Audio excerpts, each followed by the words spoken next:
बेगूसराय के रतनपुर थाना क्षेत्र के न्यू प्रोफेसर कॉलोनी में एक मानवता को शर्मसार कर देने वाली बड़ी घटना घटी है।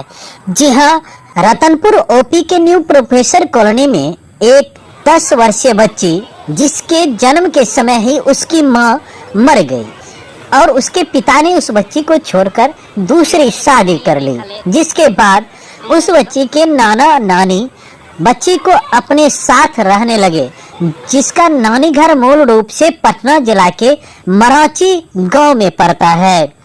बच्ची विगत 5 वर्षों से नाना नानी के कहने पर अपने मामा मामी के साथ बेगूसराय के पॉश इलाके, जो शिक्षित एरिया है न्यू प्रोफेसर कॉलोनी, वहां पर मामा मामी के साथ रहकर पढ़ाई करने लगे। लेकिन उस बच्ची को क्या पता था कि मामा जो केंद्र सरकार के डिफेंस डिपार्टमेंट में नौकरी करते हैं, उनके नौकरी पर जाने पर अर्थात ड्यूटी पर जाने पर उनकी मामी उनके लिए दुश्मन बन जाएगी। बताया जा रहा है कि बच्ची को उसकी मामी, जिसका नाम ममता देवी है, वह बहुत अधिक प्रताड़ित करती थी। ऐसा भी बताया जाता है कि प्रताड़ित करने के क्रम में उस बच्ची के नाखून को भी उसके मामी के द्वारा उखाड़ लिया गया, उस बच्ची के दांत को भी तोड़ दिया गया, यहाँ तक कि आयरन को तपाकर उसके बाह को भी जख्मी कर दिया गया। आज सुबह इसकी सूचना जैसे ही लोगों को मिली, सभी लोग उसके आवास पर पहुंचने लगे। आप हमारे वीडियो में देख रहे हैं कि बेगूसराय की वर्तमान उपमेयर अनीता देवी, स्थानीय वार्ड पार्षद विजय सिंह, पूर्व मेयर प्रत्याशी अंकित सिंह सहित दर्जनों लोग उसके आवास पर पहुंच गए।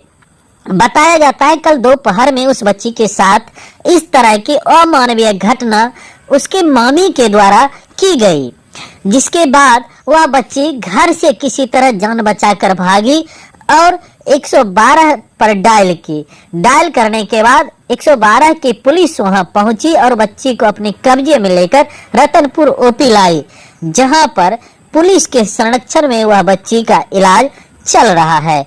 वहीं दूसरी तरफ पुलिस ने तुरंत कार्रवाई करते हुए अमानवीय घटना को करने वाली उसकी मामी को अपने हिरासत में लेकर जेल भेज दिया है। इस संबंध में बेगूसराय के एसपी योगेंद्र कुमार ने प्रेस वार्ता की और प्रेस वार्ता करके सारे घटनाक्रम का खुलासा उन्होंने किया है। आइए एसपी इस संबंध में क्या कुछ कहते हैं, हम आपको सुनवाते हैं। पापा छोड़ दिए। राती कहाँ हो? ये मामी और मामी के साथ रहते थे। मामी ठीक से रखती है? वो घर से निकाल दी। मारती भी है? वो घर से निकाली नहीं, खुद चले आए कि वो बहुत मारती थी और फिर और से नहीं। कहाँ मारती दिखाओ तो। यहाँ चला के मारी थी आयरन से और गला गर्दन दिखाओ तो। मामी का नाम जानती हो? ममता है। कहाँ? बेगूसराय में रहती है? यही भूपति सिंह के मकान में। विभूति सिंह का। तुम वहाँ से निकलना चाहती हो? हाँ। वो निकलने नहीं दे रही है? नहीं। कभी तुमको पढ़ाती है वो तुमको? नहीं। कभी तुमको पढ़ने का मौका मिले तो पढ़ना चाहोगी? पर रात को भी बुक टच करते हैं तो फिर मारने लगती है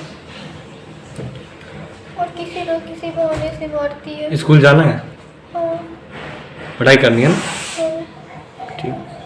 यहाँ रतनपुर थाना के प्रोफेसर कॉलोनी अंतर्गत एक मामला आया था एसएचओ रतनपुर के संज्ञान में। उसमें यह था कि एक 15 साल की बच्ची है जिसकी मदर उसके पैदा होते समय ही डेथ कर गई थी। तो उसके बाद से बच्ची यहाँ पर अपनी मामी के साथ रहती थी। मामी जो है बच्ची को रखना नहीं चाहती थी कई कारणों से, और वो बच्ची के साथ लगातार मारपीट करती थी।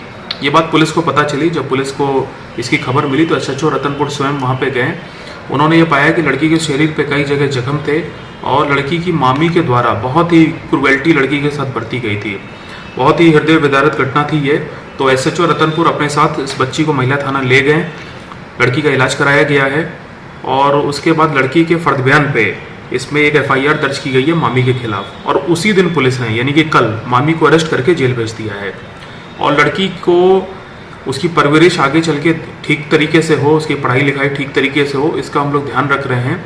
तो इसके लिए चाइल्ड वेलफेयर कमेटी यहाँ बनी हुई है, उसके पास मामले को रेफर कर दिया गया है और मैं खुद चाइल्ड वेलफेयर कमेटी के अध्यक्ष से बात करूंगा, ये देखूंगा कि इस लड़की का लालन पालन पढ़ाई लिखाई आगे चल के ठीक से हो। मैं आपको ये बता देना चाहता हूँ कि जुवेनाइल एक्ट जो बना है सरकार के द्वारा, उसकी एक धारा है जो ये कहती है कि कोई भी परिजन, चाहे वो माता पिता हो या चाचा चाची हो, नाना नानी हो, यदि बच्चे या बच्ची के साथ क्रूवेल्टी करेंगे, यानी अत्याचार करेंगे, मारपीट करेंगे, उसको शारीरिक चोट पहुंचाएंगे, तो उन पे भी FIR करके उनको जेल भेजा जा सकता है। तो सभी अभिभावकों का ये कर्तव्य है कि बच्चों के साथ जो बर्ताव है उसको ठीक से रखें, अन्यथा जो कानून बने हैं उसमें अभिभावकों पे भी कड़ी से कड़ी कार्रवाई की जा सकती है। धन्यवाद।